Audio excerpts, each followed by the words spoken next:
Good afternoon.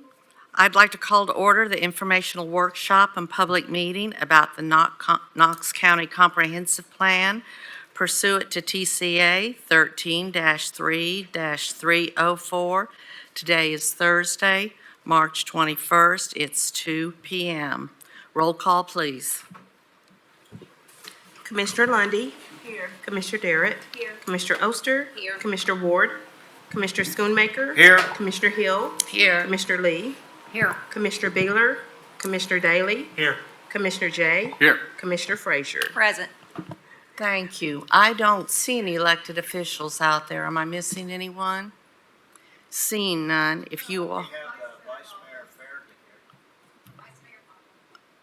Where are you? I see. Welcome, Vice Mayor of Farragut. I'm sorry, I didn't see you out there. All right, if you all would please stand, salute the flag. I'll lead us in the pledge. I pledge allegiance to the flag of the United States of America and to the republic for which it stands, one nation, under God, indivisible, with liberty and justice for all.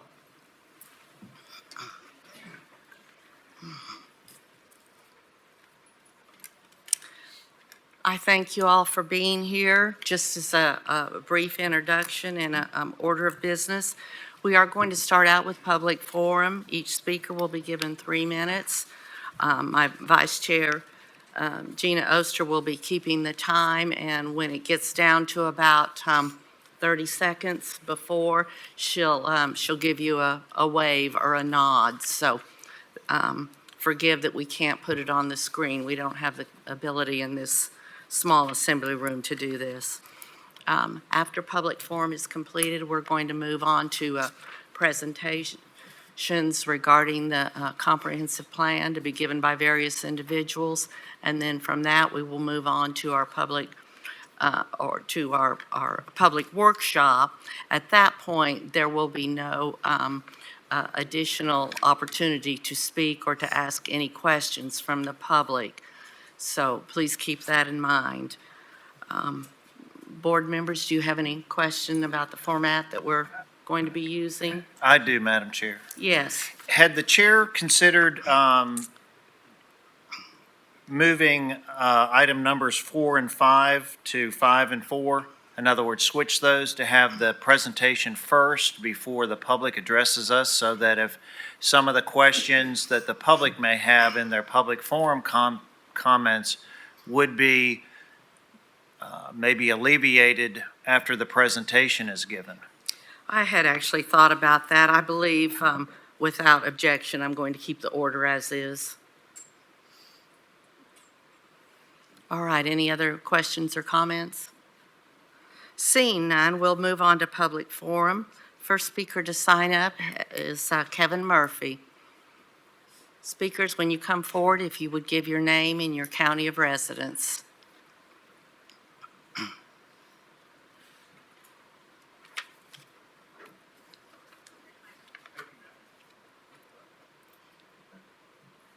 Thank you, Madam Chair. Kevin Murphy, Knox County.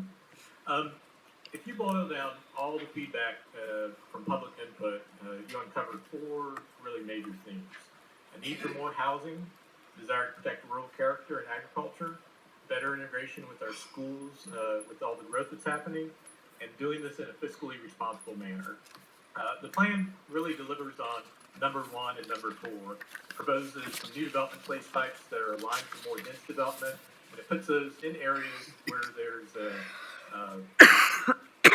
good infrastructure is in place, and it encourages that development to flow into those areas so we can have higher density, more fiscal responsibility, fiscally better able to service that.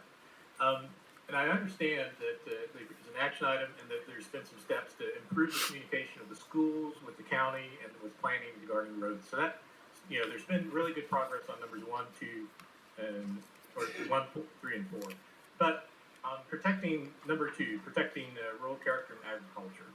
That's the one where there's some calls for some action, but we're really looking for some teeth.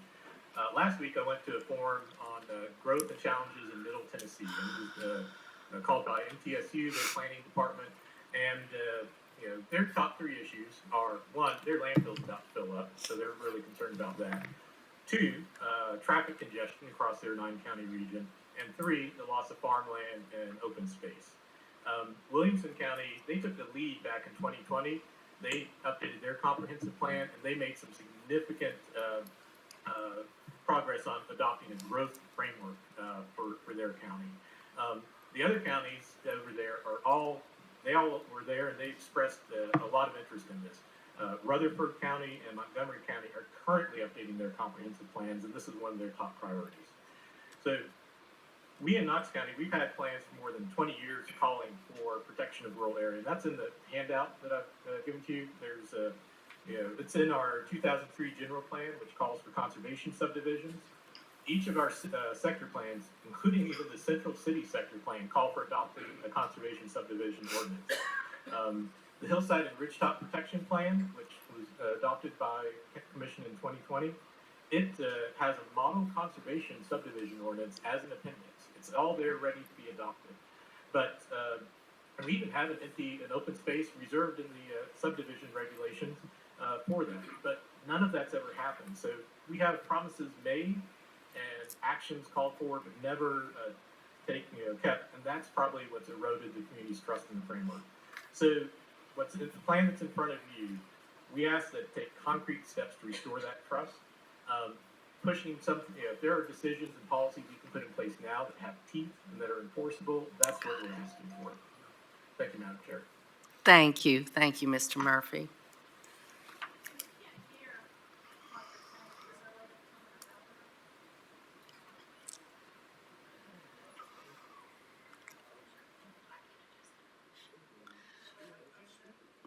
If Sandra Korbalik would come forward, we might just play with this mic a little and see what needs to happen up there.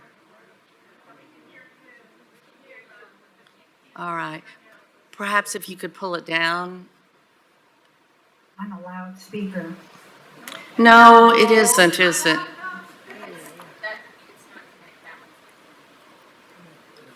Do we not have IT in here?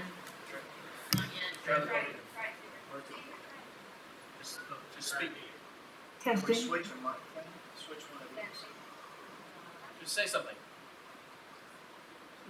Albeit the brave men of the 4th Brigade have I think, have we got it? All right. Now you may need to move back a little. Oh, it sounds like we've all gotten louder. Thank you.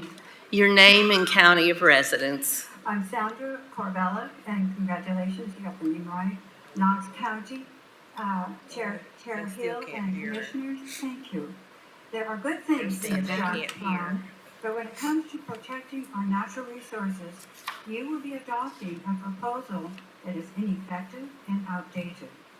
We know that protecting our natural resources is a major concern of your public.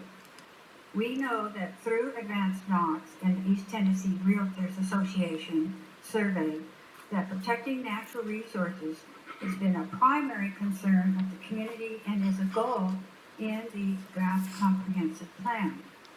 But, as my grandma said, the proof is in the pudding, and that means you don't know how well it tastes until you eat it.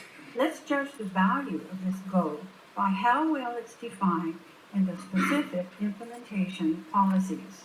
1, it's very narrowly defined. Threatened and endangered species, and Knox County has several: water quality, stormwater control, wildlife habitat and corridors, riparian buffers, unique features. These are not mentioned in the plan. 2, except for steep slopes, there is no public map showing natural resources. You can't protect what you don't know. 3, there is no call for open space natural resource plan. This would allow us to understand which features have more value than others and how they interconnect. Our ecology interconnects. 4, many Tennessee counties are much more advanced in recognizing and protecting natural resources. And there are opportunities for protection that are not mentioned.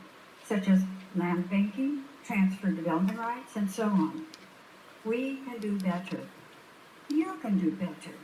There are many environmental organizations and people concerned about protecting our natural resources. It cannot be replaced once it is lost. I will be submitting additional information in the next few days, which I hope you will read and consider. Thank you, and I'm less than 3 minutes. Go. Thank you. Thank you so much.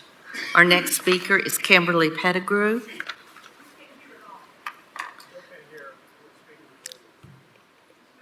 Is that on now? Is the red light lit up?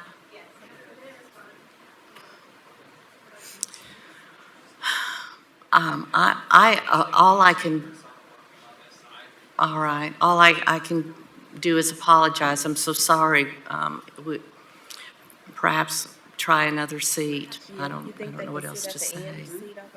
There are a couple of seats opened up over here if this would, Audience, can you hear me from this microphone? I can hear you really well here. Right. Hello? I don't think it's the systems, I think it's the plug-ins. That's the best I can. It's the direction of the speaker, because they're facing us and they can't hear behind us. But they're not working, the other speakers. Try it. Hello?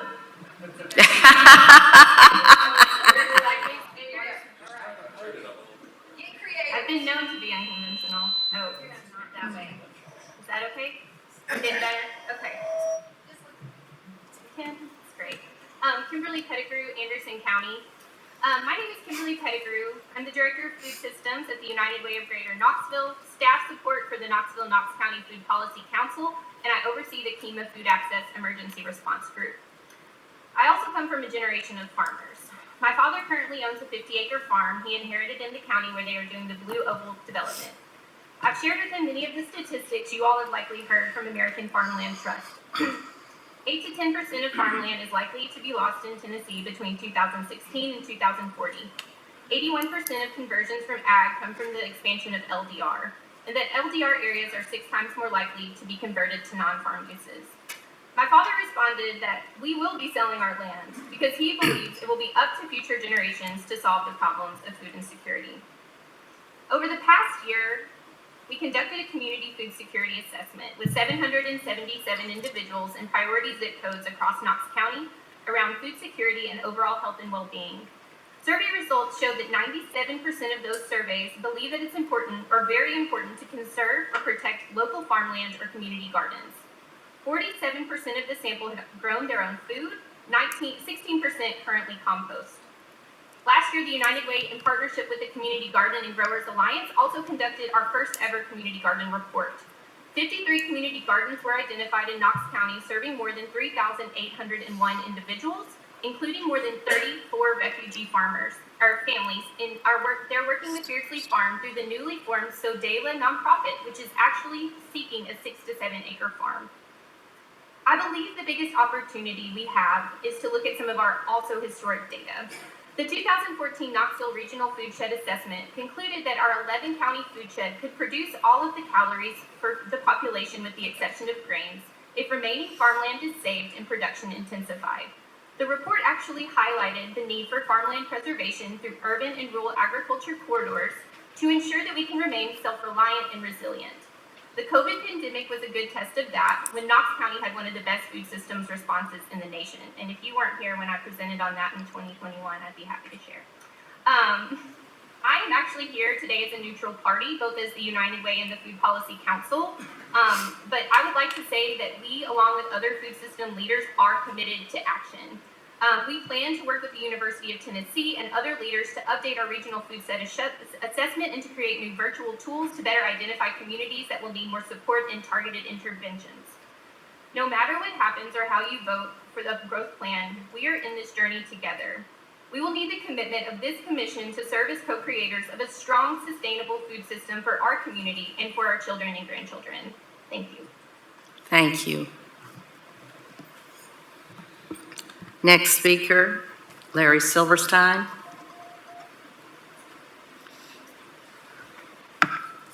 And he did provide a handout. Did all the board members get one? Thank you, sir. Larry Silverstein, Knox County. I'm speaking as chairperson of Community Forum. The proposed comprehensive plan makes profound changes from our existing general plan. Property owners understand sector plans and density limitations. They are being discontinued without a rationale for doing so. We are told our current system isn't working, the status quo is not sustainable, and is responsible for a lack of affordable housing. However, these proposed changes eliminate our long-standing planning process and zoning structure for the entire unincorporated Knox County. They require a lengthy rewriting of the Knox County zoning ordinance as Knoxville did with RECODE. A lengthy and chaotic transition period will be difficult for all to navigate. These substantive changes and a whole new lexicon will cause massive confusion for property owners wishing to develop their own property, as well as for those who wish to purchase property with the intent of developing it. These draconian changes were not requested by the public during Advanced Knox, but will drastically affect nearby property owners and neighborhoods. A temporary national imbalance between supply and demand for housing exists, largely due to the COVID years when little construction was taking place and people were not looking to move. Rising interest rates, a shortage of skilled workers, and supply chain issues has delayed construction and dramatically increased the prices of housing. Thousands of new dwelling units will be added in the next year or two to help meet the pent-up demand. The proposed changes for rezonings and for plan amendments will make it easier for developers to do what they want and will make it practically impossible for other property owners to stop development, which would have a significant negative impact on their own properties. This is especially true if necessary infrastructure, such as safe roads, does not exist and won't exist until long after development is complete. The current standards for rezoning are located in the zoning ordinance section 630.01. County commissioners, the law department, and the public are familiar with these standards and should be retained in the zoning ordinance and not put in the comprehensive plan. Why is this confusing matrix in Appendix A, page 476 needed? The place type should list which zoning districts are applicable. Proposed review criteria add confusion as to which standards apply and how decisions will be made. We have clear standards for sector plan amendments in the current general plan at page 60. The proposed language for plan amendments on page 72, such as relying on, quote, new data, end quote, is not clear. 3 of the 4 criteria are so vague and simplistic that they will easily support a plan amendment and the public will have no way to argue against it. The existing general plan has far more specific and easily understood policies and standards compared to what is proposed and should be retained. This proposed framework for rezoning and plan amendments needs to be reconsidered. We also strongly urge you to adopt and codify hillside and ridgetop protection and include it in the zoning ordinance and comprehensive plan. The Hillside and Ridgetop Task Force Plan was written 12 years ago. The public overwhelmingly supports it. Please follow the stated vision and goals on page 6 of the plan and protect these lands and trees. Thank you very much for your consideration. Thank you. Thank you, sir. Our next speaker is Gerald Thornton. Good afternoon, I'm Gerald Thornton. I live in Farragut, Knox County. I represent the Harvey Grimm Group of the Sierra Club, and we appreciate all the effort that y'all are putting into this general planning effort. However, we urge you to make some significant changes to the draft comprehensive land use and transportation plan, because the draft plan, if adopted, does not really impose any limitations on what Knox County Commission can do when it revises the zoning ordinances, which is where the policies in the plan will become enforceable law. The plan should not just be a series of recommendations. It should say, this is what the county will do as a matter of law, and then the zoning ordinances should follow from that. Further, the draft plan does not fully reflect all of the community's priorities. Specifically, the conservation of farmland, open space, wetlands, hillsides, and ridgetops, and affordable housing were among the priorities established through the Advanced Knox process, but these priorities are not reflected in the draft comprehensive plan or in the amended growth policy plan. Where the comprehensive plan is defective or deficient, those problems should be resolved, and the growth policy plan should be derived from the revised comprehensive plan. For instance, in Chapter 3, under Implementation Item 7, the plan talks about preserving forest and wildlife habitats, but does not require any particular places to be protected, and does not identify any wildlife migration corridors for protection. Although the draft plan identifies park deserts throughout the county, under implementation item 18, it does not identify any specific places where parks will or should be established. In our opinion, the draft plan designates too much land for planned growth, reducing the rural areas of the county, particularly in the Gibbs and Rita areas of the county. Since the plan will be reviewed and amended occasionally, 5 to 10 years, depending on when there's need to revise it, it would be prudent to reduce the planned growth areas now and expand them later only if time proves a need for more expansive development. The draft plan does not impose a housing density limit on the designated rural areas. We recommend that the plan specify a density of no more than 1 housing unit per acre in the rural areas. The proposed plan appears to envision urban, suburban, and rural areas designed to accommodate transportation only by individual vehicles. This concept is obsolete and has been shown in numerous instances to have negative effects on the quality of life of the residents and the local environment. Any comprehensive land use and transportation plan needs to account for the impacts of climate change and greenhouse gas emissions, which are primarily caused by the transportation sector. The plan doesn't consider that. There's no focus on the role of public transportation in the plan. The plan should require that the road improvements identified in the draft plan and all needed infrastructure improvements be completed before new developments are approved. The plan should guide growth towards the development of self-sustaining clusters corresponding to the town center concept and provide housing, employment, shopping, and recreation within walking distance of residents and not towards continued urban sprawl. Infill growth should be required by the plan. New and infill developments must be well-planned, attractive, and include a variety of housing options, retail and restaurants, and so forth, within walking and biking distance of the growing population to reduce automobile traffic and CO2 emissions. Could you wrap it up, please, sir? Okay. I will submit a written version of this later, but Thank we you. respectfully request that the comprehensive plan be further revised to address these issues and be edited to mandatory language binding on the Knox County Commission when it tries to write the revised zoning laws. Thank you. Thank you, sir. And our final speaker today is Wolf Nigel.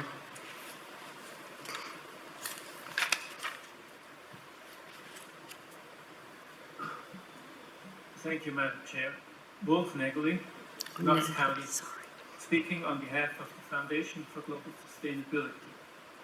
When I signed up to speak, I had to declare whether I'm for, against, or neutral on this topic. And I think that's not very suitable for a workshop. I can easily state that I applied for all three, but there were only radio buttons, not checkboxes. So I would like to commend all the commissioners for actually making the restriction on the adoption of the growth plan that it will be taken effect only if this comprehensive plan gets adopted. And I think the growth plan needs to be updated and improved as much as this comprehensive plan. And I'm not going to repeat what all my previous speakers have already said. I agree with everything they said. It's very important that you consider all these conditions and concerns of the citizenship. Climate change is not mentioned at all in this comprehensive plan, so it's not comprehensive. You have the obligation to look forward and to be not narrow-minded on a particular topic, but to consider everything holistically and how it could turn out in the future. And I think the growth plan is taking a great land grab from the agricultural area. And if you look at climate change, really it's accelerating every successive IPCC report was revising its projections, and because the worst projections are becoming the most likely or more probable now. So it's accelerating more and more. And as we've seen with other crises that are going on, climate change is really causing a lot of these problems that we're experiencing. A lot of people just don't recognize it, that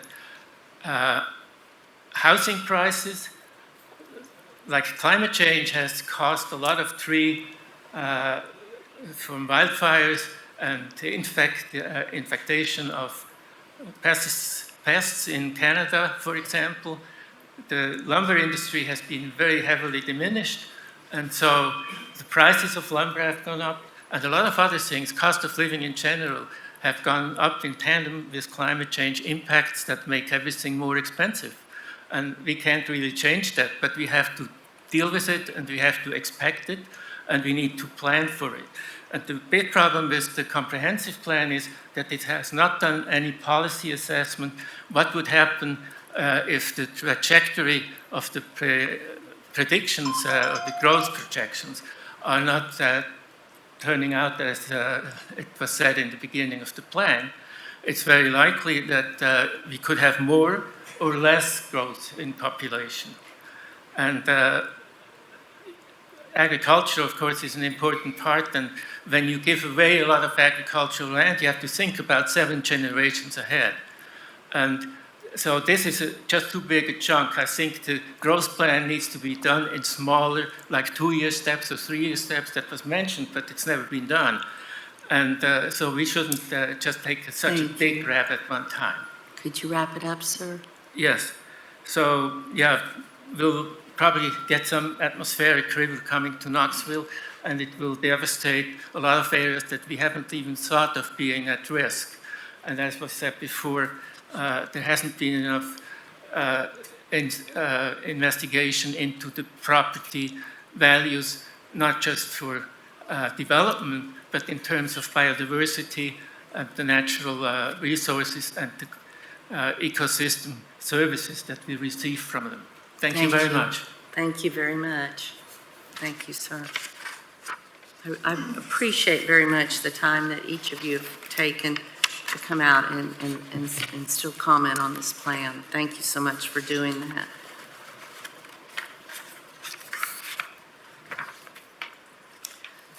We're going to move on now to the Comprehensive Land Use and Transportation Plan presentation. I understand that we have 3 speakers here from Kimberly Horn, and Allison Flute, Christina Whitfield, and Michael Curtis. Welcome. We appreciate y'all coming, and if you'd like to begin in your order, the floor is yours. Just straighten this up. Can y'all hear me okay? Making sure I'm not blowing anybody out of the water here. All right. Thank you very much for the chance to present today. I am Allison Fluitt with Kimberly Horn and Associates, and I'm very happy to be back in front of the commission again today. So we wanted to just provide you an overview. You all have had the opportunity since this plan started in November of 2021 to hear from us several times, as well as staff, about the planning process, some of the conclusions that have been reached, and then more recently, some of the revisions that are being proposed as a part of the process. So we do want to provide a brief overview of that prior to you all having the opportunity to ask some questions.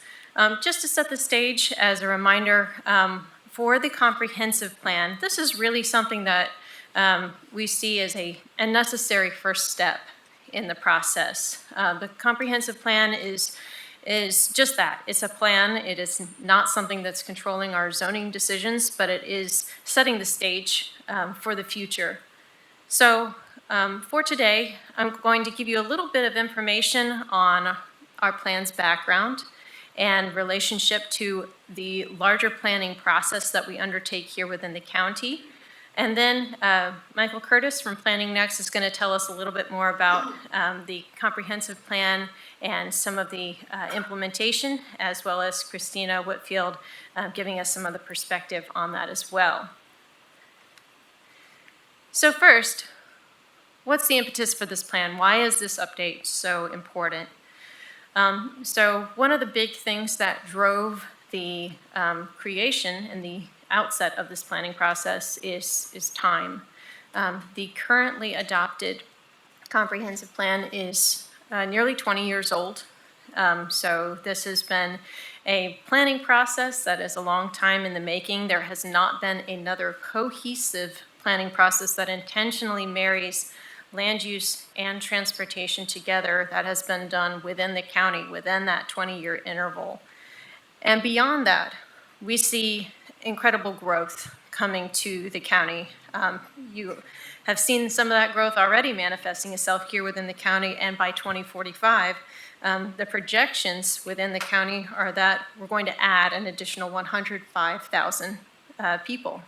And so certainly the time is right to be more intentional about how we can plan for that growth and make fiscally responsible decisions from a land use and transportation perspective.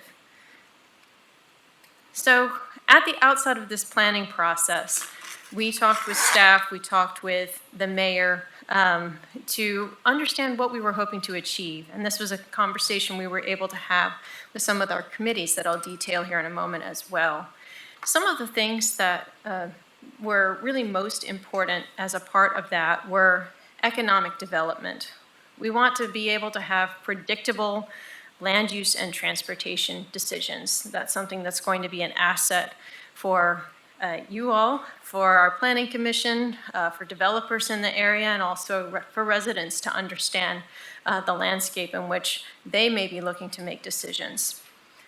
Also resilience. Resilience by thinking about lessening our impact on natural places through coordinated development decisions, having more of that intentional approach. Another thing that was a priority early on was thinking about workforce advancement, specifically looking at increased choice and connectivity to link our jobs and link our workforce. Affordability was a major priority as well. Understanding the improved choices about how we live and how we move can help make affordability something that's actually within reach for a greater segment of our population. And finally, prosperity.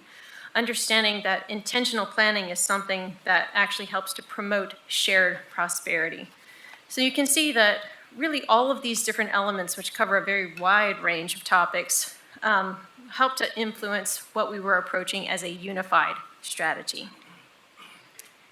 So I mentioned the timeline for this process. This has been going on for a while. We started back near the end of 2021, and in early 2022 began to look at our state of the county. That was a place where we did a pretty deep dive into some existing conditions to better understand what the conditions are out there right now within the county, and also to look at some of our future trends. Which things do we think may impact the county in the future that we needed to be prepared for as we undertook this planning process? That translated into our scenario planning exercise, which took us through kind of the end of 2022, thinking about different alternatives and then allowing the public an opportunity to weigh in on what those potential alternatives could look like and their impact on the county. From that, from the information we received, we were able to go into recommendations development, which took us into 2023. And you'll see that through each of those major phases, we did have an opportunity to intentionally engage with the public, and I'll talk about that more in a moment. And finally, resulting into where we are right now, the preparation of our final plan and consideration for adoption. So who was involved? We had a large number of groups that we intentionally engaged throughout this process. We were fortunate to have 2 different standing committees, an advisory committee, which was citizen-based, 27 different members from that committee that we were able to talk with, in part, those were actually assembled through a publicly advertised application process. We also had a technical committee meeting at the same kind of intervals as our advisory committee. And that technical committee really consisted of some of those subject matter experts, also folks from City of Knoxville, Town of Farragut, other regional planning groups, and economic development agencies. We had 2 subcommittees that we engaged with periodically through the plan development. Those subcommittees consisted of utilities. So we met with our utility providers throughout the county to learn more about what their needs were and their concerns as we thought about growth going forward, and also schools. So meeting periodically with Knox County schools to understand what their needs were and how this plan could effectively integrate with those needs. Another thing to note is elected officials. This is obviously a plan focused on the unincorporated county, but throughout this planning process, we met periodically with Planning Commission, County Commission, and then also City of Knoxville and Town of Farragut, because this is a plan that we know just because there are boundaries there, we need to be very intentional about looking across those boundaries and making decisions that are going to be effective for the entirety of the county.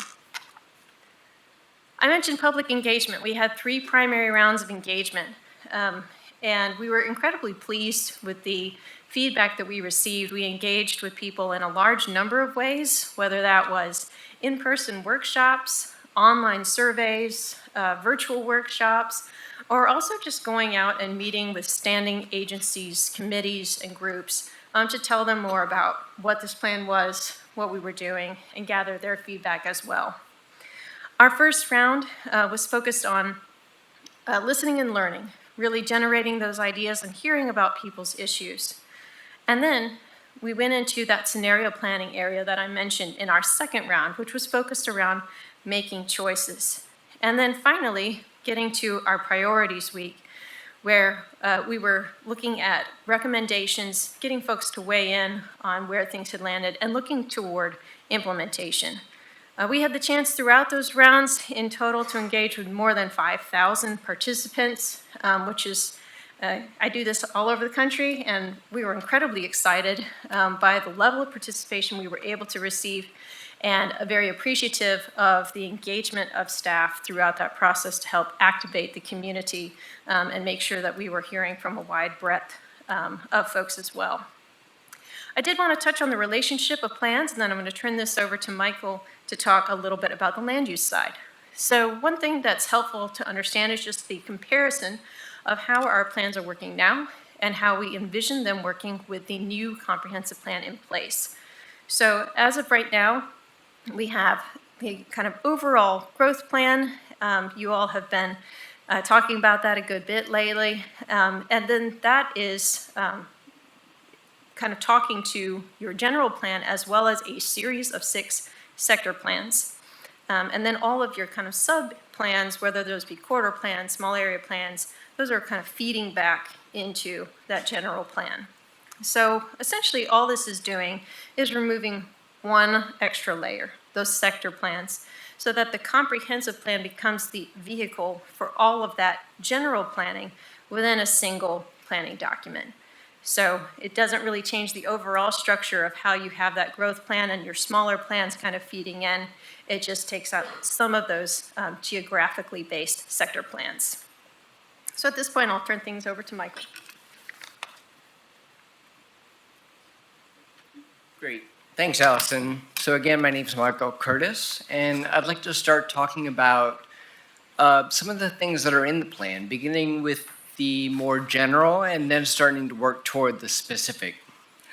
So one of the first things I want to point out is that there are a series of 8 goals, which are on page 6 of the plan.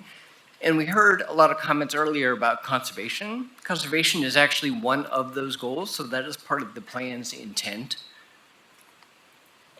Now, one of the primary policy pieces in the plan is the future land use map. And the future land use map does a lot of things, but it is not a future zoning map. It is a tool for making potential recommendations about changes to your zoning. It's also a tool for thinking about where and what type of infrastructure improvements may be needed to address some of the growth that we anticipate in the future. The future land use map also addresses conservation in terms of focusing a lot of the growth that you're likely to see over the next 20 years into areas that already have development and seeing those places redevelop, actually developing a bit more intensely than they are today, as a way to conserve some of the rural areas that people really treasure in the county. So the way the future land use plan does that is it identifies a series of place types. And the place types are kind of calibrated so that they think about different characteristics of uses and how they look, how they function, depending on their context.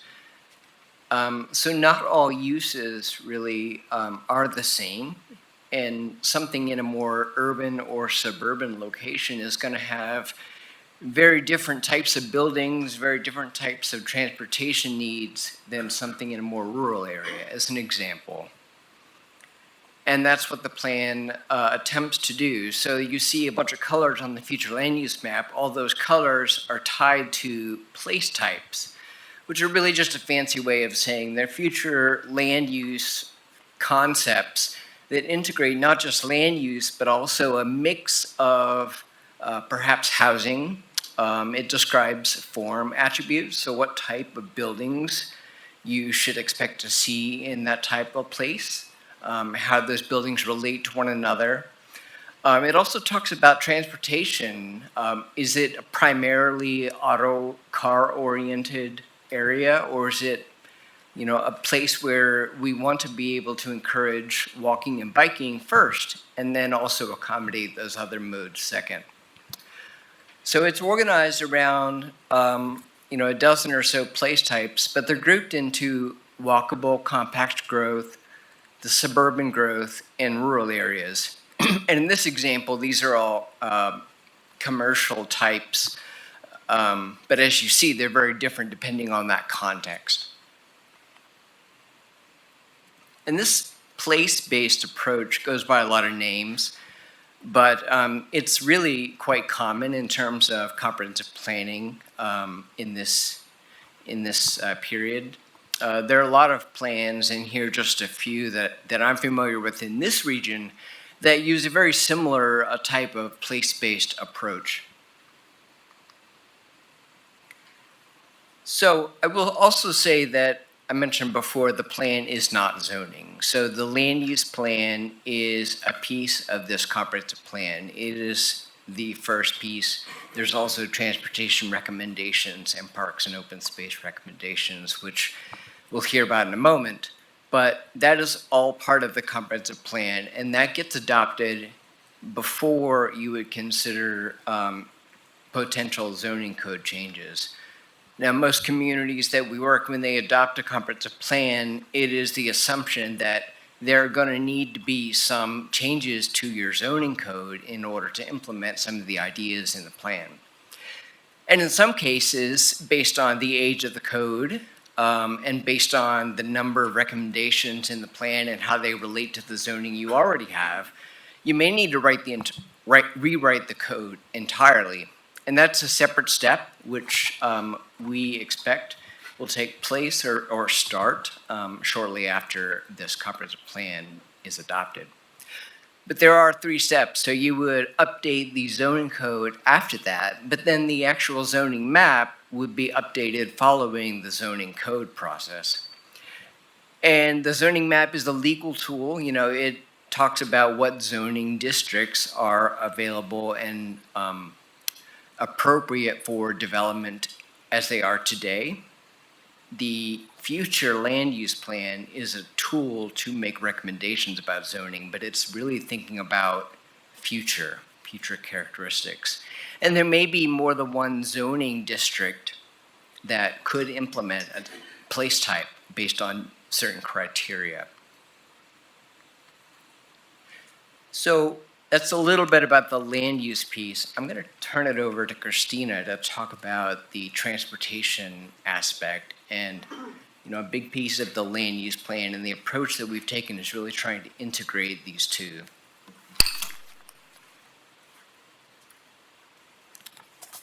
Awesome. Thanks so much, Michael. Great to be back out with you guys this afternoon. We're really excited to be here and walk you through some of the intentionality that your staff and the community were able to provide as we thought about pairing this land use strategy that Michael just walked us through with the decisions we're making about our infrastructure. So, as you've heard from everyone tonight already, there was a big focus on making sure that our capital investments and our growth are better aligned. It's been something that's been a point of frustration in the community up to this point, and this was our opportunity to be much more intentional about that. So as we thought about those land use and transportation goals, we were really trying to align those investments with where we anticipate growth happening. And we wanted to make sure that we were encouraging development that provided connectivity and redundancy, so we're not funneling all of our traffic onto our primary streets. And that as we're making those new development decisions, we're providing folks with the opportunity to walk, to bike, to get out and do stuff a little different than they're doing today, where they're entirely reliant on their car. And then that as we're doing that, we have these town center developments that really allow for Knox County to have some of those essential services in your part of the county without always having to drive into the city of Knoxville or the town of Farragut, and provide that commercial aspect that's really missing today. And then finally, as you've heard from everyone out here today, the preservation of rural places was really important, and the intentionality with which that was incorporated into the place types of the land use plan, and also respected as we were thinking about how we plan for our transportation. So you'll see in your plan that we've had out there for a little bit now that there is a transportation recommendations map. Through this process, we actually did a deep dive of the county's historic transportation funding through your capital improvement plan. And with that, we were able to program projects with what we can reasonably expect to be available. So this isn't a wish list. This is projects that, based on historic funding, your tax generation, partnerships with TDOT and the TPO, are projects that we can actually tackle with the revenue that's out there. And with each of these, so back to that intentionality with land use, we waited to put the transportation recommendations after we decided the land use so that we could see this area is recommended to be more intense, what transportation needs there to serve that in the future. So that step process, we fed it into it, and it was directly responsive to the future direction of land use. I'm going to hit quickly on the 4 types of projects you'll see in your plan. Safety, kind of self-explanatory. These are the places where we had a high crash history, and that would need to be modified to enhance that safety for our drivers and folks walking and biking in the county. Capacity are places where we're actually adding lanes to accommodate more single occupancy vehicle travel. And then modernization, something a little unique to Knox County. If you guys have driven around, you know we have a lot of really narrow roads that often don't even have striping, they don't have shoulders. This is the category that catches some of those roads that need to be brought up to everyday standards, but don't necessarily need to be widened, and you'll see a lot of those in some of our rural areas. And then finally, the multimodal lines you see there, those are our countywide greenways that stem from the adopted greenways plan.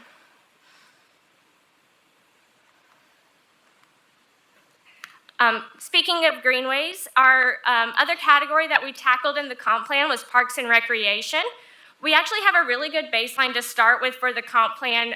Thinking back to what Allison shared about how our plans feed into the comprehensive plan, you all have the 2009 Parks Plan and the 2020 Greenway Corridor Study. Those will continue to be used as a guide for decision making and have been folded into the comprehensive plan.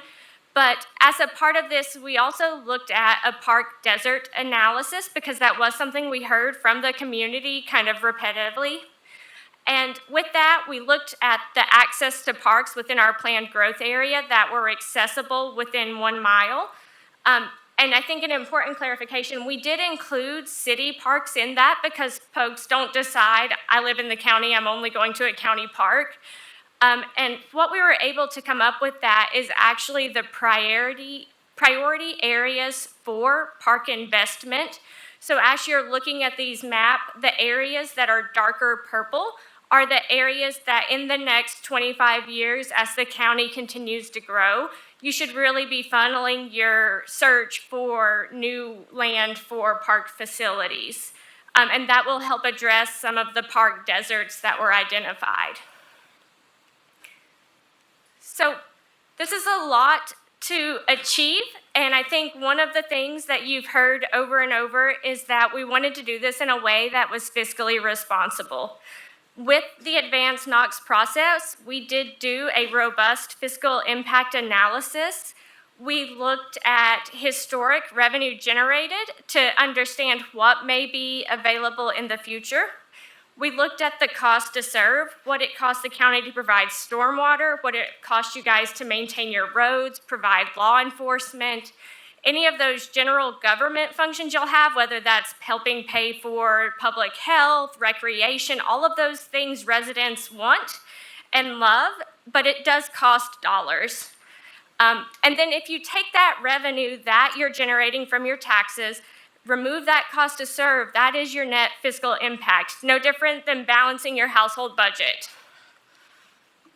And what we were able to find is that if we continue exactly what we're doing today without changing any of our decisions, not changing how we develop our land, the county would run at a nearly $2 million annual deficit. So that's not $2 million between now and 2045, that's annually.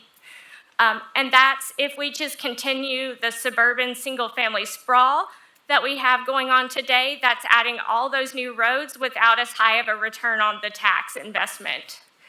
But back to the scenarios that you guys have seen over the last 2 years, with the preferred scenario, if we make those changes to how we develop and grow, we make much smarter decisions and we get closer to a $5 million annual surplus that then the county can be intentional about improving transportation or being responsive to stormwater needs or investing in new things like parks and recreation opportunities that folks would like to have.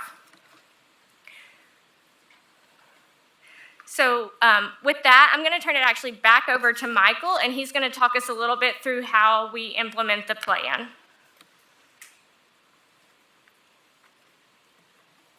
So adopting the plan is a big deal, but it's just a start, and it is envisioned to be a living document. It's not something that, just gets adopted and then you don't think about it for 20 years. We've actually put together a process for thinking about how to use the plan on an ongoing basis. So these are a few ways that we recommend that the plan be used. When the county is putting together annual departmental work programs and budgets, they should be referencing things in the comprehensive plan and how those funding requests are supported by the plan. Of course, I mentioned earlier about development approvals and zoning. That's obviously a piece of the plan, and Christina talked about capital improvements. You'll use the plan regularly for that. You may also look to the plan in terms of approving economic incentives that you might offer. And then, the private sector should also be aware of the plan in terms of their decisions about where to make investments. We've also put together a concept for how the plan should be used over an annual cycle and even over a 10-year period. So on page 71 of the plan, there's a page about updating and tracking. And so we recommend that on an annual basis, there be an assessment of the plan's actions about development that's taken place, and that staff put together a report that is publicly available on what that progress has been. On 5-year intervals, it seems appropriate to think about potential updates that may need to take place to the plan. Now, there may come opportunities for making updates, before a 5-year period, but we think in general, a plan should be reevaluated and perhaps updated in a small way in a 5-year period. And then at 10 years, we definitely think that probably enough has changed that you really need to think about a wholesale update to the plan.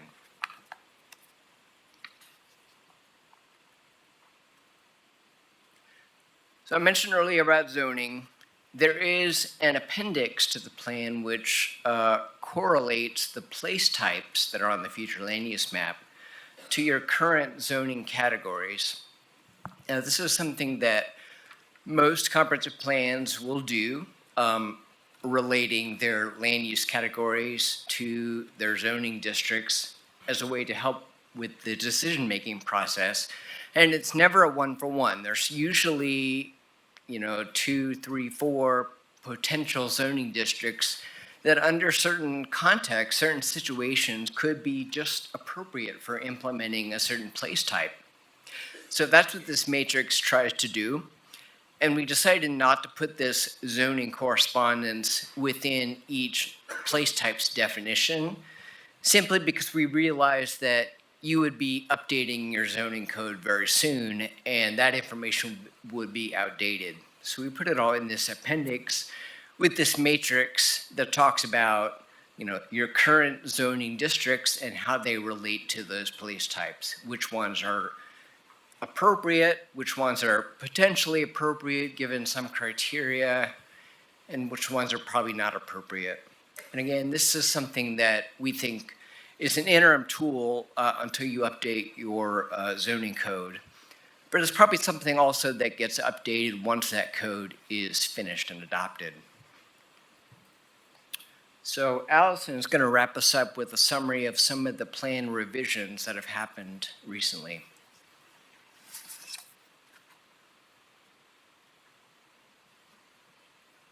So I am the last presenter from this cavalcade of consultants. And I did want to step us through our plan revisions. We've had a draft of our comprehensive plan up online since October. And since that time, we've had the opportunity to present to this group, to the Planning Commission, and to the city and the town, and to learn more from you all and from members of the public based on feedback that we have received, and respond to some of those with suggested revisions to this plan. I will note that for those of you all on the commission, you have a handout today that does include all of those items that have been revised from the October draft. I am not going to cover these in detail. I'm just going to provide a quick overarching summary of those, but I will also note that all of these proposed revisions are included online on our project website at www.advanceknox.org. So I think that this has been a great opportunity to be very transparent with what those recommendations may be, including those revisions as they have been suggested and advanced over the past several months. So I will just briefly move us through some of these, and I will conclude with those that were suggested most recently by the Planning Commission. So, and again, in case things start going wonky, you all have this in a handout.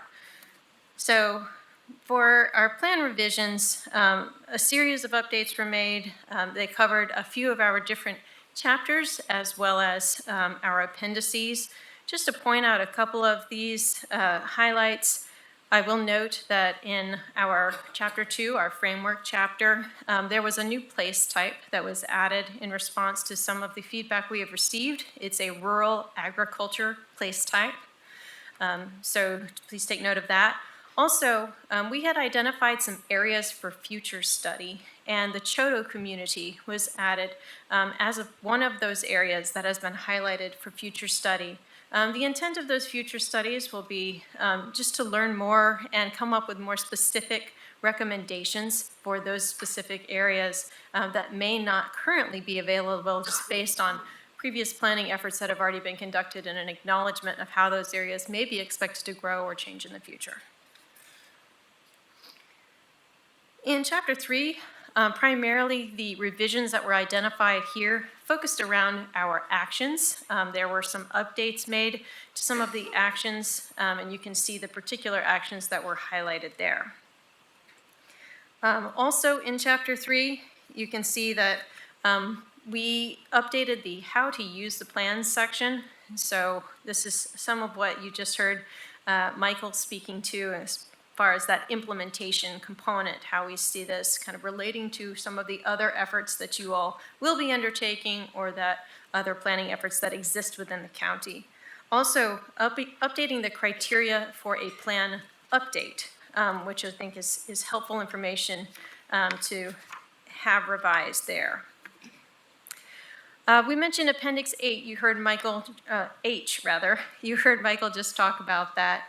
That place type and zoning correspondence matrix was also updated based on feedback that we have received through this process.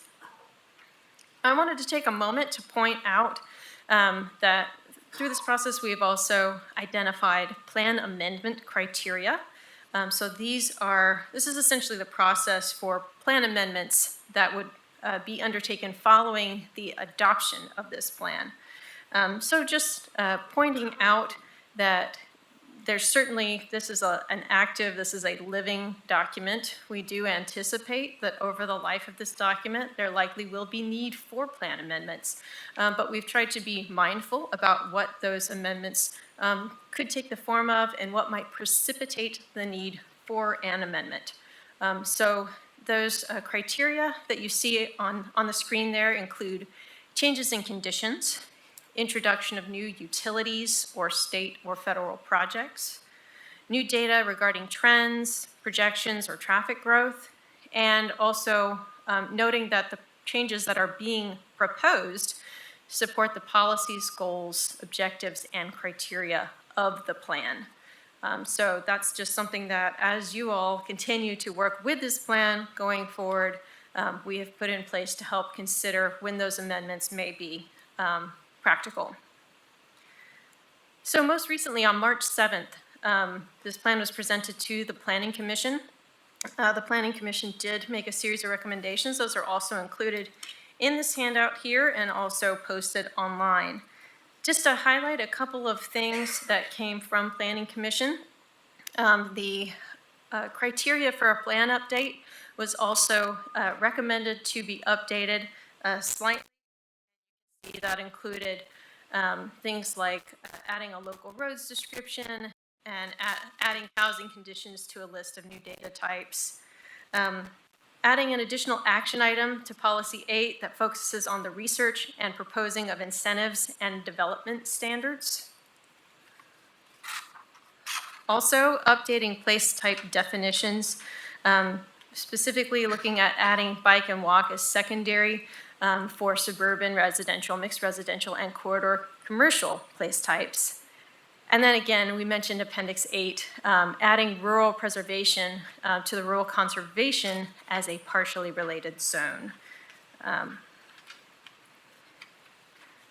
So that was just a quick overview of those revisions. I just wanted to briefly touch on our next steps.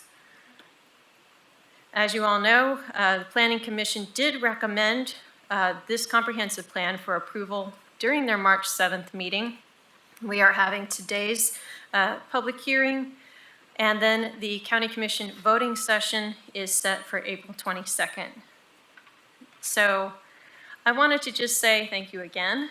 I am a Knox County native, although I don't live in Knoxville anymore. It's been a real pleasure to be involved and help to make a positive impact in the place that I called home for many, many years. So thank you all, and I appreciate it, and we'll be happy to answer any questions you may have.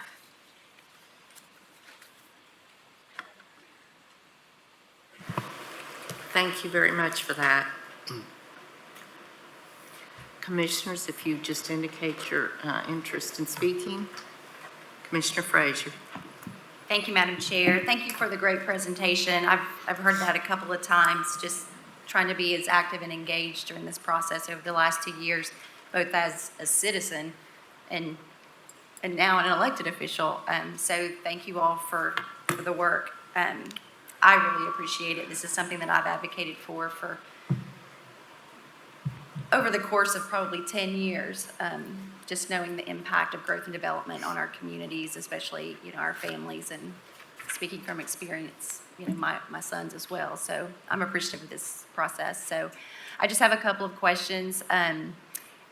If we want to make additional suggested changes or revisions, or even create possibly a new section or criteria, like a couple of examples with hillside and ridgetop protection, or updating the soil map as part of the process, because our soil map is, I believe, about 10 years old or so, or just like tweaking some of the language, what does that process look like?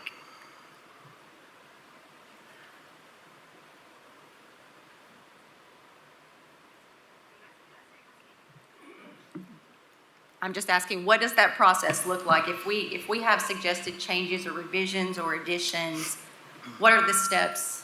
How is that considered? Does it come, and if this body were to approve them, does it then go back to Planning Commission, or what is the best way to push those forward? So I would defer to Director Moyer's, it depends on what you all suggest for additional amendments to the plan, and whether or not it needs to go back to Planning Commission. Okay. But you all, it is within your purview to make changes to it at this point. So what would be the best process for doing that? Is that something where I provide all of my colleagues with my suggested revisions or changes or additions, and then it's brought to the April meeting? And I'm just looking for the process and what's the best way to do that. All right, well, the way it works is basically, wow, it's loud. The way it's always worked.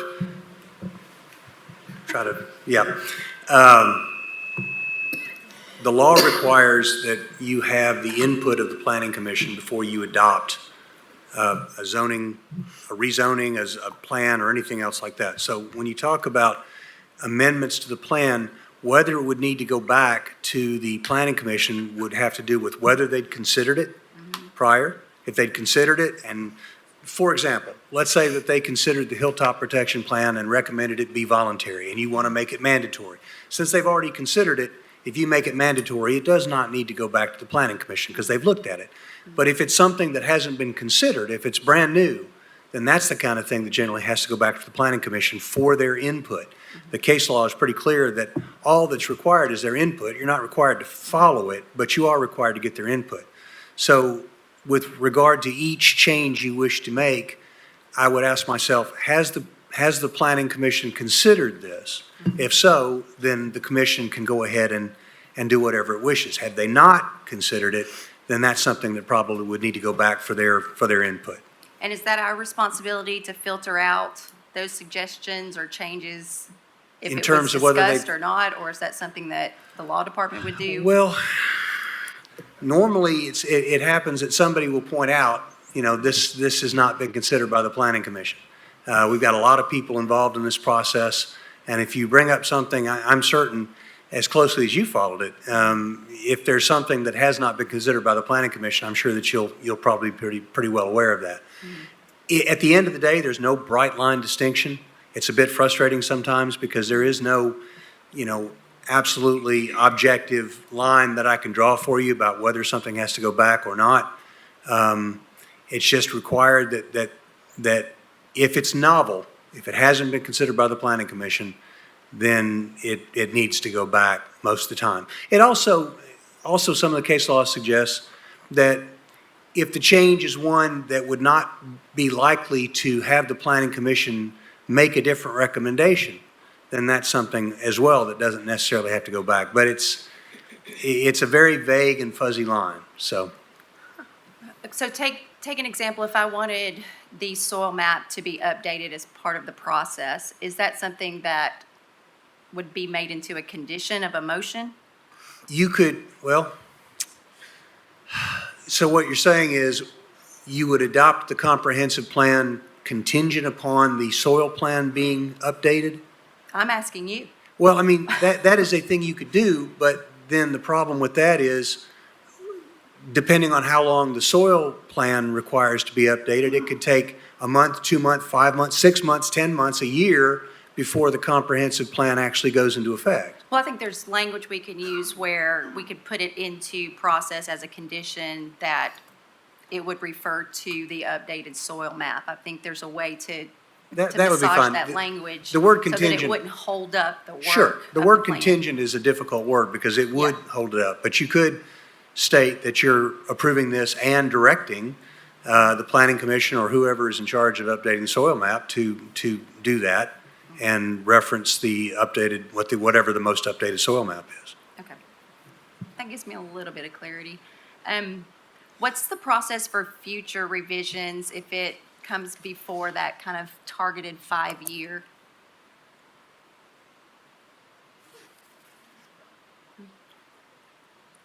Well, do you want to handle that or you want me to? Okay.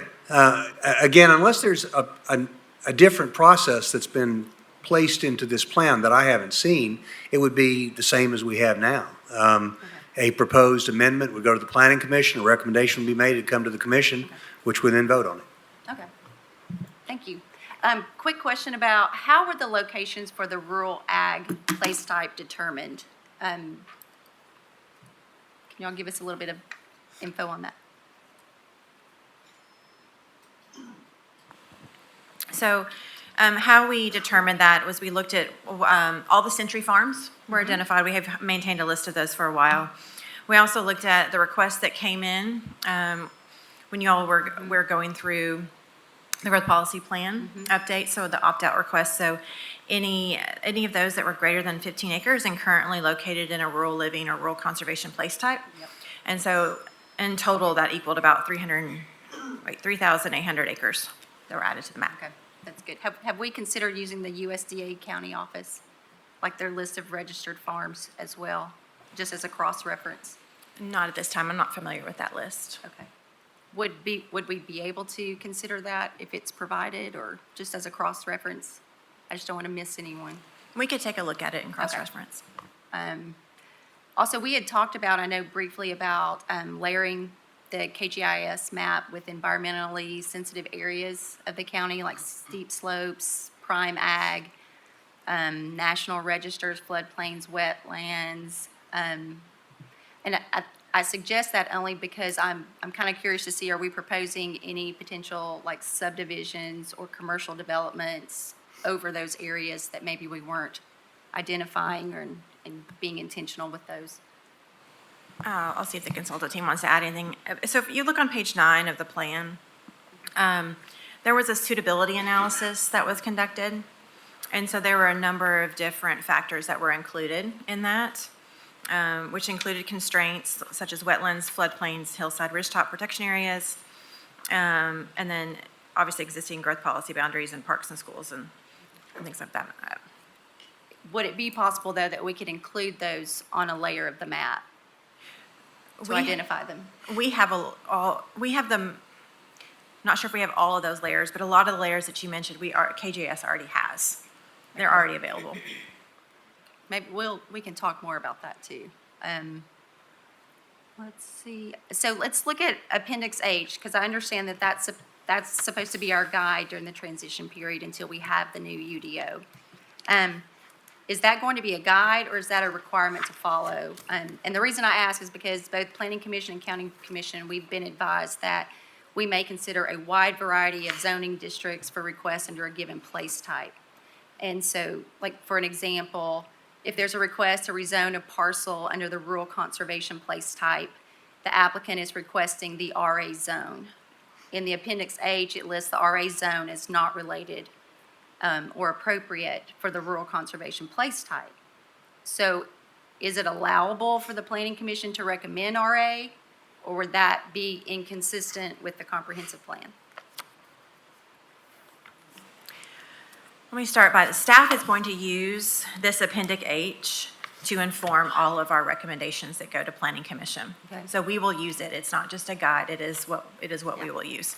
Once it goes to the Planning Commission, they obviously can make a recommendation that is different than planning staff. They just need to have a rationale of why it still complies with the plan before, and then they send it on to you all, and you all have the final say. Okay. Okay. Would you ask that question again? Sure. It's really considering a wide variety of zoning districts under given place types. So if Right. an applicant is requesting a zoning district that is not, if you look at Appendix H, if it's not listed, what are the considerations of that? And You mean it doesn't fit into the future plan, Yes. land use yes, designations? yes. Okay, I got you. And if I can clarify, it's similar to what we do now with our land use classifications table. Our staff looks at that. There are specific zones that are listed in those land use types, and we use that as a guide to help inform our decisions that are made to or recommendations that are made to the Planning Commission. And you all, I mean, it's not different than what we currently have. Well, I think that's where my biggest concern is at this point. I really need that criteria to be strengthened. We've become too predictable, and I don't want us to get into the same bad habit of just rubber stamping things. And, I saw where Planning Commission made the recommendation to reduce the number of criteria that has to be met from 2 to 1. And so we're already seeing a push to get back into that comfortable yet predictable. It says that, but we can change it. So I will be bringing some suggestions to strengthen that criteria, because I'm still not comfortable with where it is. So also, we continue to see ag and farm land as a loss. We've talked a lot about it. Again, that was one of the priorities that came out of all the public input. And I'm still struggling to see, where's the teeth in the plan? That's the one thing that I hear from constituents consistently, is that we had recommendations, we had things that were advisory, we had conservation subdivision standards, and we didn't do anything with them. So what's going to be enforceable and codified at this point that will protect our rural character and preserve some of our best prime farm soil?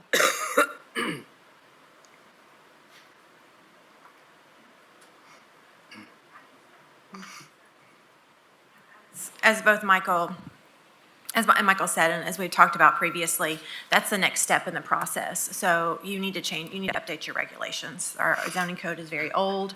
We want to update the subdivision regulations. There's a number of tools that need to be updated in order to implement the plan. We did make some changes to the plan to add some shalls and must. So it really does provide clear direction when we get to that next stage. But again, that's to follow. That's where the hard work is. Okay. Go ahead. Just add one more thing to that. I think that regarding the comprehensive plan itself, I think that one of the biggest things that is a change with this comprehensive plan is compared to the current planning structure that we're kind of operating within in the county, is that we do have the cohesiveness of the land use recommendations and the transportation recommendations and the parks recommendations that hasn't been present in quite some time. So having that, I think, organically facilitates some of, when we see some of that growth being projected, we've already looked at, in a fiscally responsible way, the transportation that may be able to actually accommodate that, and also have talked to the utility providers to be sure that that's actually reasonable, that they can serve that area. So some of that very intentional coordination that hasn't really had the opportunity to take place, I guess, in the past, has been done through the auspices of this plan. Thanks. That's all of my questions for now. Thank you. Commissioner Jay? Thank you, Madam Chair. Mr. Moyers, can you help me I want to just make sure I understand. We have a timeline and a deadline related to this whole process, which ends in May? Maybe Mandy knows I believe May 27th, isn't it? Mandy, what we figured, yes.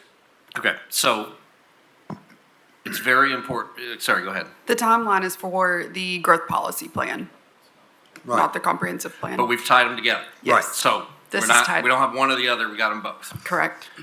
And I think that's very important, because if we don't stick with this timeline, having married them both and decided to go forward, we go right back to the beginning and we stay with status quo, and it is not good. The timeline, the process, the amount of money, time, and energy has been spent. And I say that just to move along the idea that as we get through this vote in Farragut next week, and then we come back to our vote in April, if there are amendments, as you said, to the final vote that have not been considered by Planning Commission, I don't think we have time to go back to Planning Commission, come back to us, and still get it done in the timeline, or the timeline is very, very short to pull that off. Is that accurate? That is accurate. It can be overcome. There's ways to address it, but it is accurate. Okay. Right now, the resolution that was passed by the county commission does tie the passage of the comprehensive plan or the passage of the growth plan to the comprehensive plan. If it were felt by the commission that there were changes that needed to be made to the comprehensive plan that were sufficiently novel that it would require resubmission to the planning commission, the commission could amend its earlier resolution and unhook the growth plan from the comprehensive plan. That is an option you would have. So, But if our just intent is to bear- stay together, then if we the need to. intent is to stay together, then yeah, we have Okay. to have everything done by May 27th. And I'll thank you very much, Mr. Morris. And I just remind my colleagues, in addition to that, that is right on top of budget season, which is a massive amount of stuff that we're doing right on top of everything else. So I want to make sure we're really, and I have an idea that threads to that. And this is just a suggestion for you, Madam Chair, and for our colleagues to think about this.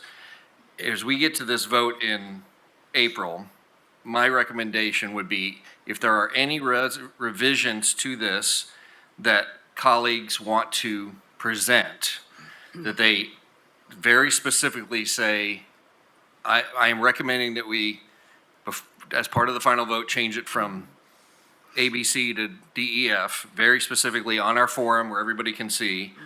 And then in the voting process, we take each of those amendments one by one and vote on them.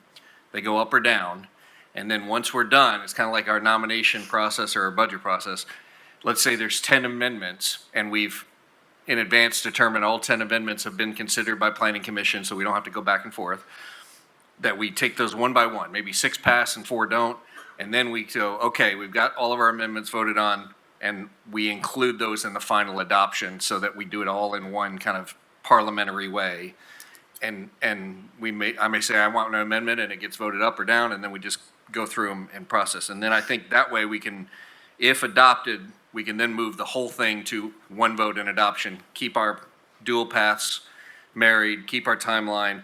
And as you've said, we can always come back and do additional changes later. So even in June, somebody can say, oh, I have a different kind of amendment. They could still do a single vote and a presentation. So this is we hope it's not gonna be a living document where we change every month or 2 months or 3 months or 5 months, but there is an option. So if we didn't get it all done in one, let's not let the perfect be the enemy of good and stop the whole process and really cause ourselves a backlog. So just a thought and a comment. I do have one question for Ms. Brooks.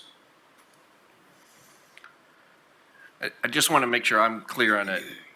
I do understand Commissioner Frazier's concern of where are the teeth? Where do we get to the actual law, the structure, the thing that's going to tie everybody together? And you said that is in the unified, the UDO and the updating the zoning ordinance and all of those tools that keep us in this path, correct? That is correct. But you can't have a new, you can't have a new zoning code and ordinance, unified ordinance, without a plan. Because the Correct. plan dictates kind of where we're heading. Yes, that's So correct. this has to come before that. We all know it's part of the process. And then, but that starts almost immediately, right? So if this gets adopted before May, we go into, okay, let's start updating the zoning code immediately, and we know it might take 12 or 18 months, but like, we're on it. Yes, we'll be working with a consultant team to help us do that, but yes. we Okay, plan and on- that's the teeth that says you can do this, you can't do this, et cetera, et cetera. That's correct. And if Michael, if you want to talk about how other communities, if you all are interested in that, how they use their plans to help inform their ordinances, we can have that Yeah, discussion and as well. I would love to hear about that, but I also would like to hear about, we've adopted the new plan that says this is our vision. Yeah. And with this comprehensive growth, and transportation, the whole bit. While we're updating the actual zoning teeth, do we operate under the old zoning? Yes. Okay, so until that process is complete, we have a new plan, but we're kind of working on the old plan's teeth.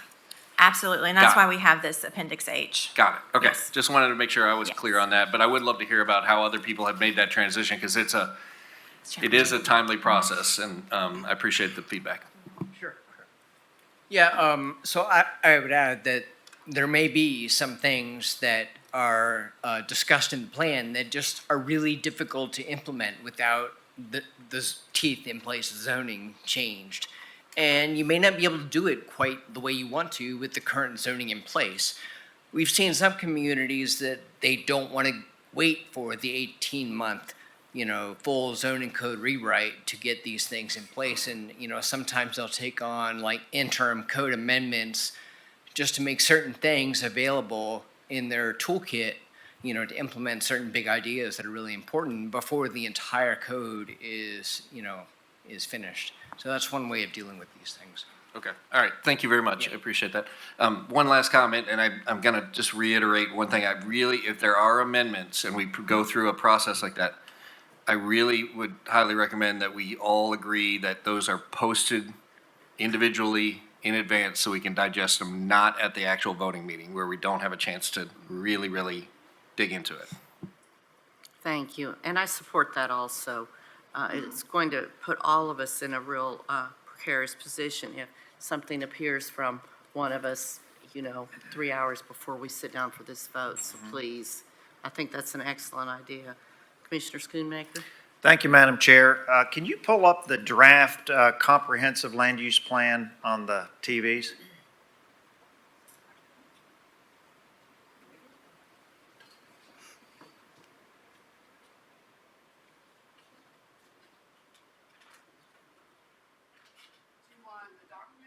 The 82 pages.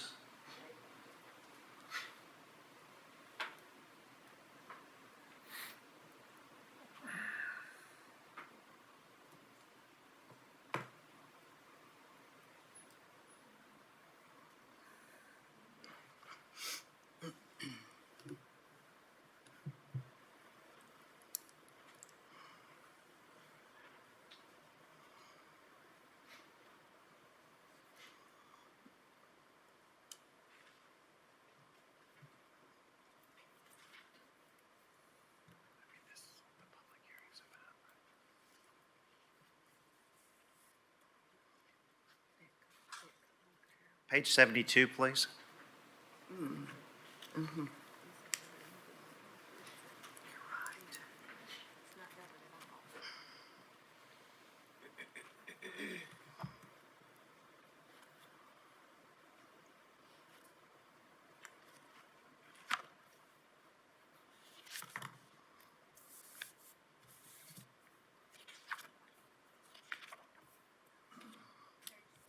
To document page, PDF page 76.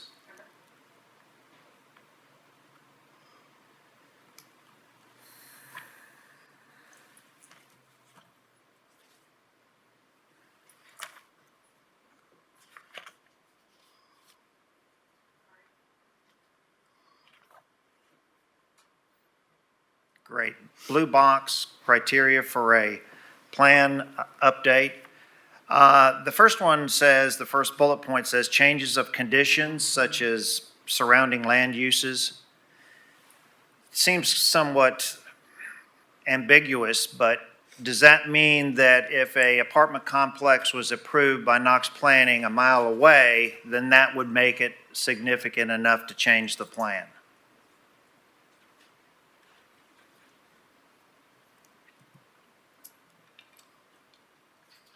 Commissioner, I don't know that staff would consider that a significant enough change, Okay, but I cannot speak for the planning commissioner in this body, of course.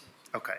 And stay right there. Can you see number 3 down there where it says new data regarding trends or projections? Yes. Okay, who is the authority for new data? Authority for new data. Well, ultimately, you all are the authority to change the plan. That would be ultimately within your purview, whether or not you thought the data was justification enough to change the But plan. who establishes the data? It can come from a number of different sources. It just depends on, like if it's projections, that could come from the University of Tennessee. It could come from CBER, which we've talked about. It really just depends. Okay. And then on the opening paragraph of the blue box, it says that if 2 or more criteria apply, it may be appropriate to update the plan. Who changed the language before it was submitted to the Knox Planning Commissioners to change that from 2 to 1? The planning commissioners changed it from 2 to 1 during their meeting. And how was that brought to their attention? That was part of their review of the plan. They reviewed the plan just like you all are doing. So could the public perceive this as that makes it now easier for the development community? I guess that's subject to interpretation. Yeah. Okay. All right, can you scroll to, let's see, page 44 of the same document?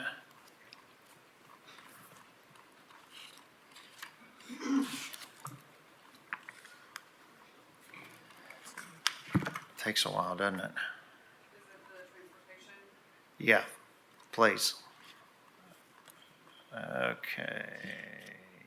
Yes, transportation. If you go to actually 45 page, you see that we've identified basically $324 million worth of road improvements for Knox County through 2045. Is this the total that Knox County would have to spend to get our roads to where they need to be to satisfy the growth in Knox County?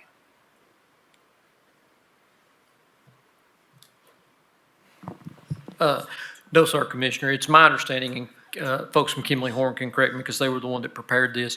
This would be just assuming our traditional spends through those periods of time. Is that correct? Yes, sir.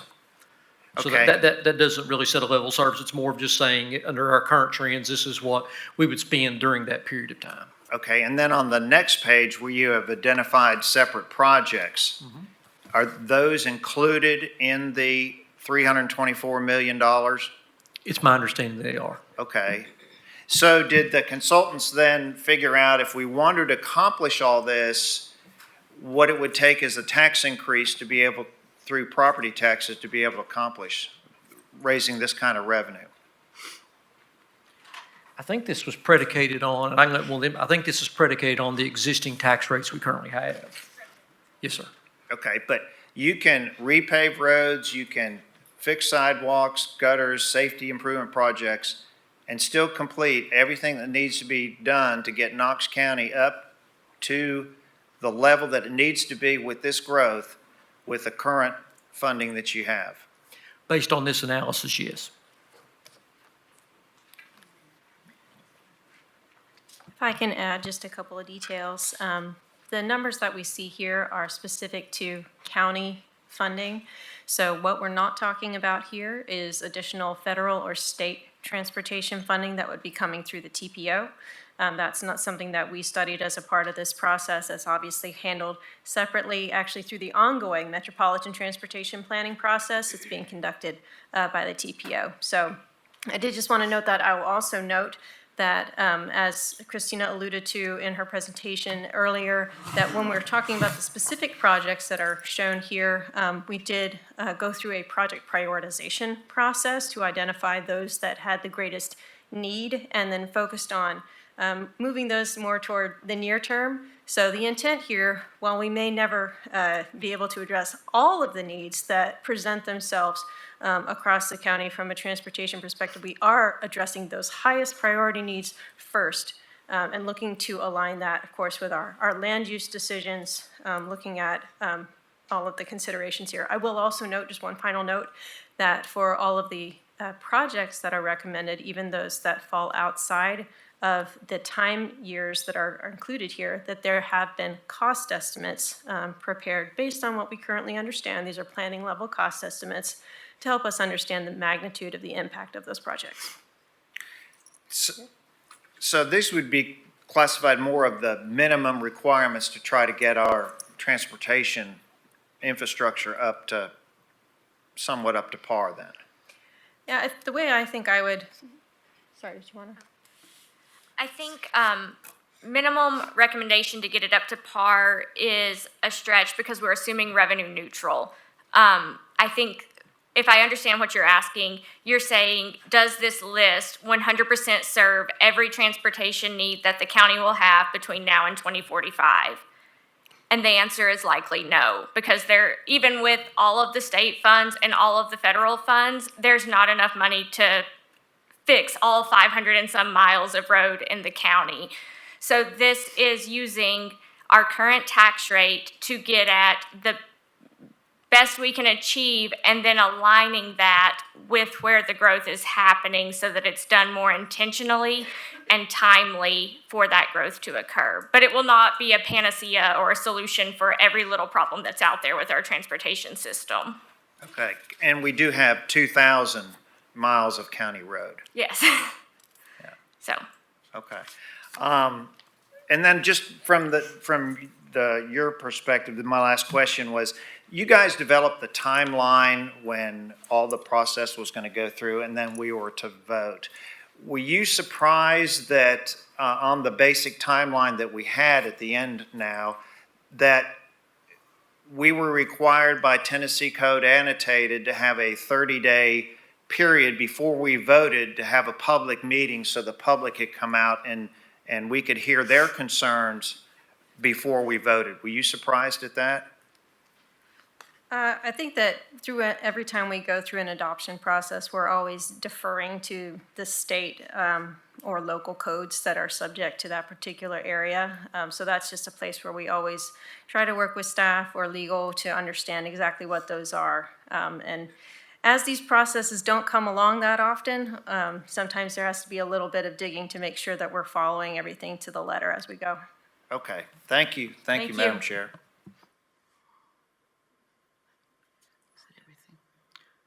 Commissioner Lee? Thank you, Madam Chair. I want to piggyback on Commissioner Frazier. I have some concerns about not having any teeth to be enforceable, these policies to protect our rural land, farmland, and the hillside and ridgetop. So my question, I guess, would be, when you talk about having a 5 or 10-year assessment, does that mean they would be able to go back and change these land use?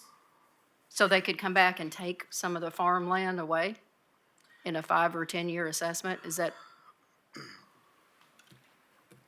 would be my question. Right.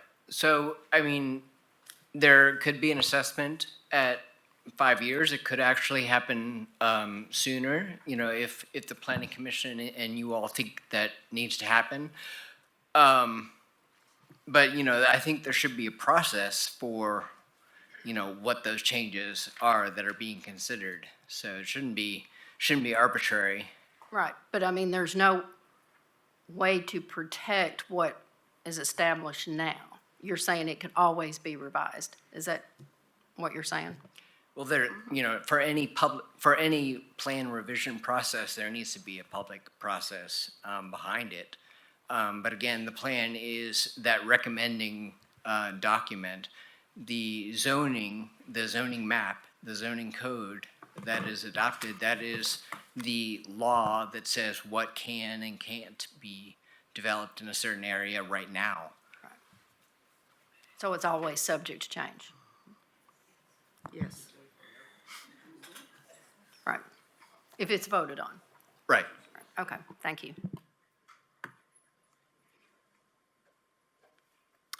And to Commissioner Schoonmaker's and Lee's point,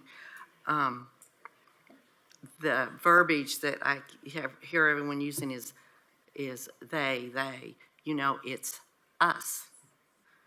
We are the ultimate decision-making authority. And we can, everything in here when it comes to our vote, as we've heard our law department say all the time, you can vote for whatever you want. So in the end, this is only as good as the commissioners sitting up here decide to make it and standing behind what the new comprehensive plan and the new zoning ordinances are. It still, in the end, will fall to us. And certainly, everything's subject to change. And I understand that for today, but I'm talking 5, 10 years down the road. It's still us. It's still. It's still whoever is here. That's true. That's true. Does anyone else have any? I just have a couple of comments here. Just to be sure I didn't overlook something, I saw in the amendments where a conservation place type was added. Did I hear? All right. But it is not in this February 24 document from last month, is it? Was it amended since then? We've had the rural conservation place type. We added a rural agriculture place type, and it should be Correct. in your document from February. Okay, so it's not rural ag and rural conservation. Correct, they're separate. It's the same. They're They separate. are same. I got you. Okay, I see it now. Thank you. Because I did hear a speaker say that there was no place that it was addressed, and I just wanted to point out that it is in fact in there. And Commissioner Schoonmaker, I do hear what you say about the, reasons for changing the comprehensive plan. Just in essence needing one reason. But in the end, that still spins back to it's going to be what we make it. So I'm excited about this plan. Plans always need tweaking. There's always probably always room for a little bit of change, but overall, I appreciate what y'all put into this, and I know. Well, this is what you all do for a living. This is all you do. But I know the added burden that's been on our staff has just been incredible. So I appreciate that. Okay. One more question. I'm looking again at the maintenance priorities, and Mr. Stone, you were being asked about, how this, or all of you were being asked about how this budget's out. This actually, and this is this maintenance priorities, and it does not include DOT money or federal funding. Roughly over the 20 years, just divides out to about $16 million a year. How does that square with what your budget looks like now? And just so I make sure I understand that correctly, so you're saying, repeat the question one more time. I'm sorry, I want to make sure I On this understand. page 45, when they were talking about maintenance priorities, and they did clarify it does not include state and federal monies, which I know sometimes is very significant to us, but just what's listed here, roughly over this 20-year period, I'm just stating, divides out to about $16 million a year. And I just wonder how that's squared with currently what your budget looks like in today's dollars, although I know even that's not a real number, but. Are you referring to the amount we get from the state aid fund, or are you? No, I'm actually talking about your Knox County budget. Oh, just the Knox County maintenance budget or capital budget? I'm sorry. I No, just- not capital, just the maintenance. Just maintenance, yeah. So typically, yeah, that, we get on average between $6.5 and $7 million for, really resurfacing annually. The total of the highway department itself is about 15, I think. So a large portion of that obviously is salaries and benefits of a very large staff, but typically on average, we spend about $7 or $8 million a year for resurfacing. Okay, and state and federal money is also used for a lot of these projects also? It is. We receive on average of about $600,000 to $700,000 additionally above and beyond that 7 to 8 million for roadway maintenance. We also are part of the state aid bridge grant program, which is really based on the structural capacity of the bridges, so the cities are actually able to use some of that money. And then the TPO is obviously a little bit more dynamic. You sit on that board. It's a little bit. There's 13 or 14 agencies that are fighting for those dollars. So it's kind of a little bit unpredictable as far as how much we get there. But yes, that's generally in sync of what we typically get. Okay, thank you. Thank you. So this is really probably more a question for the consultants than his total dollars that he's talking about, even with the few things he threw in, probably didn't even hit 10 million a year. So did I hear you say that this squares with current revenues that are generated? That's correct. So I know that up on screen here, we're showing some specific projects, so we're really looking at the capital funding here. So what we started with is we looked at our historic. No, not capital funding. Correct. On 45. Sure, yeah. I think that what we did to kind of start our process is we looked at all of the different. It's reconnecting. Did I break it? I'm going to talk real loud. You can push it now. All right. Okay, it's working now. It had to go to sleep. Before we got to the capital allocation, we started with looking at some particular program allocations, things like maintenance, bridge and culvert, signal maintenance, spot safety, and also pedestrian improvements. Those particular types of programs, we didn't go to the level of calling out the specific projects because those are really allocated on an annual or as needed basis. So yes, we tried to draw from essentially what the historic values of each of those were and continued those out just based on guidance from staff. But we expect those to be pretty well in line with what we've seen from historic budget levels. But it isn't. I mean, I'm Kathy. just saying that doesn't. We'll that try doesn't another jive. way of explaining it, maybe. So the intent of this transportation plan here was to fiscally constrain. So the consultants went through all of the potential projects in Knox County that have ever been planned for before. And that was what they called their universe of projects. And you'll be able to see that in the plan. It's in one of the appendices. And that kind of outlines all of the things we've ever identified as needing to be done. You'll notice that there are a lot of those projects in Hardin Valley. And the reason is because we've recently finished the Hardin Valley mobility study. So we had a lot of projects to draw from, and they were in the pot. Then from those, we looked at what we had historically got in terms of revenue, and this is in line with what we've historically got in terms of revenue. And we said, if we only had this many dollars, what would we do? And so we went through a prioritization based on growth, based on other things, and we said we would do these projects, and that's what you'll see listed. So you'll see the near-term, mid-term, and long-term projects, and all those maintenance priorities. They're all covered by what we expect to get in terms of revenue.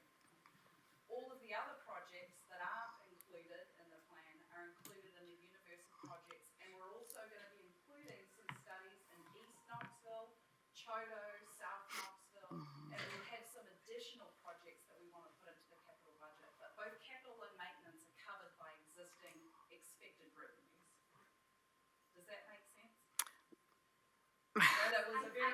Yes, yes, I mean, what you're saying makes perfect sense. I'm just, Commissioner Hill, you're asking about the inflation, because this number is bigger than what Jim just said. well, as I said, it averages out roughly to about 16 million a So- year, and I hear our, Current budget is 8 or so. and even Yeah. with little extras, maybe 10 a year. So are you stating over the next 20 years that the inflationary aspect is going to level all this So, out? There's a couple of things that play into this. As we did our historic review, we actually took a look at what the historic increase was year over year. So there is a small inflation factor applied to what Jim's current annual budget is now, based on historic trends. And those, we went all the way back to what the county's been spending since 2008. And we did a year-over-year inflation trend line to see what that percentage is, and then we knocked it way back to be super conservative. So depending on the year and what the economic conditions were, sometimes the county was running an 8 to 12% year-over-year increase, and other years they were completely flat. So in this plan, I can't remember the exact number, but we were closer to the 1.5–2% inflation assumption on revenue growth. And that's probably why you're seeing here that these numbers are going to be a little bit higher than what Jim said his current annual budget is for maintenance projects. And that's what I needed to hear. So you're saying the history from 2008, the growth Exactly. indicates that if we track that way, that this works. Yeah, and we Okay. did that for all of the categories, not just maintenance. We looked at what you guys have historically spent on sidewalk projects, roadway widening projects, and we went through the nitty-gritty of every single CIP all the way back to 2008, classified the project by its type, and then calculated the amount you were spending year over year for each of those project types. Okay. Thank you. All right. Yes. Just one quick Oh, question. excuse me, Schoon. Thank you, Madam Chair. Slide on first. On the 476 pages of the draft appendices, there was very extensive citizen input in there for the comprehensive land use plan. How many of those recommendations made it into the 82-page plan? Percentage, 2 or 3? I don't think I can provide you with a percentage. What I can tell you is that we looked at all of the comments that we received, and as we noted earlier, this was a 3-phase public process along with additional phases for our committee participation and presentations to commissions and various other boards as well. And so it was really an iterative process that as we received feedback, we looked at the feedback within each phase, kind of drew conclusions, and you can see those kind of summaries of what that feedback was, as you mentioned in the appendix. And those were all used to inform how we were advancing to the next step within the plan development process.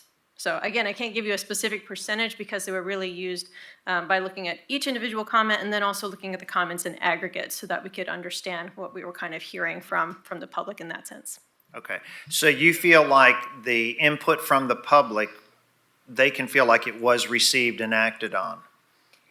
Yes, I think that one of the things that I would commend staff on, and again, we do have the chance to do this in many different places in the country, but staff has done a great job of being very transparent and kind of keeping folks in the loop of how we've progressed through this process and then feeding those results back to the public. We want to be as visible and as transparent through this as we can be because folks are giving us their time and input. And so yes, it has been a very intentional collaborative process between the consultant staff and then also county and planning staff as well. Okay, thank you. Thank you. Commissioner Frazier? Thank you, Madam Chair. You know, Commissioner Schoonmaker, to respond to you, I've had the privilege of sitting with many of these folks and the leadership team and actually sitting in front of multiple screens and reading through hundreds of comments, even down to the address and pulling them up and having discussions about that. So there has been a very good effort to really respond to as many of those as we possibly can. So I commend our staff, I commend our consultants for that, and really thank you for allowing me sometimes to kind of insert myself into some of those conversations. But I just wanted to really quickly, and you all have heard these, but just touch on some of the things from the time we started working on this and some of the concessions that we have made just over the last couple of months. I think it's important to kind of to show that, to your point again, Commissioner Schoonmaker, that we are trying to listen to as many advocacy groups, as many citizen comments as we possibly can. But just wanted to hit on a few of those, like the total expanded planned growth area was actually reduced from what was originally presented. And it includes 14.501 acres total for the county. So I think that's important to get out there.